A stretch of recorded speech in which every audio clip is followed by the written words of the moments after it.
Welcome. My name is Hussein Ibish, and I am a senior fellow at ATFP. I will be the MC of tonight's program. I'm going to be keeping this stopwatch going, and so I will be the martinet as well. It is my pleasure to welcome you all to the third annual Gala of the American Task Force on Palestine. Now, I look around the room today, and I am so proud of what we have been able to achieve in the past 5 years.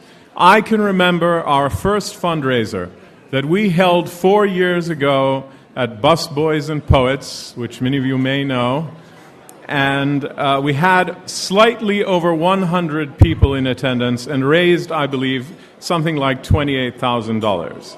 Then 3 years ago, 400 people joined us to welcome Secretary of State Condoleezza Rice as our keynote speaker. Last year, we had over 500 people in this very room to again help us honor outstanding Palestinian Americans and listen to Undersecretary of State Nicholas Burns. Today, more than 650 of you are here among our many notable and distinguished guests, especially our keynote speaker, Prime Minister Fayyad, as well as Administrator Four and Undersecretary Glassman, and the many other distinguished and notable guests we welcome here today. At this point, I'd like to remind you that the silent auction that we have closes at 9, so please make sure to have your bids in by then. And I'd also like to take this opportunity to ask the ATFP Board of Directors to stand, please, for a moment. Please stand, ATFP Board Directors, and receive a well-deserved recognition for your service, for your work, for your dedication, because without you, your leadership and your support, none of this would have been possible.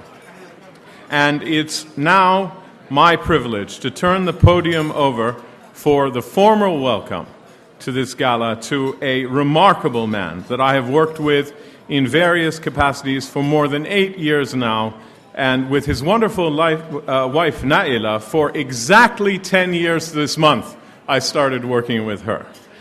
Dr. Ziad is a visionary and an outstanding leader who has had the personal and political courage to lead the Palestinian American and indeed more broadly the Arab American community squarely in the correct direction, not without resistance or opposition or without significant costs of many varieties. But let me put it to you like this. He's the only living male human being on the planet for whom I would wear a tuxedo, something I have never done in my entire life. What he has demonstrated through ATFP, through his own actions, through this organization that he has created with the board of directors and others, beyond any serious refutation, is that if it is promoted with integrity and honor and consistency and seriousness of purpose, our fellow Americans and our political establishment are ready to engage with a constructive and responsible Palestinian-American perspective.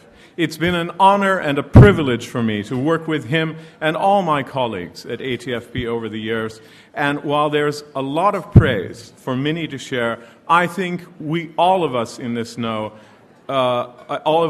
room know who bears primary responsibility for successes and achievements that we scarcely dared hope for 5 years ago. Please join me in welcoming ATFP founder and president, Dr. Ziad J. Asali.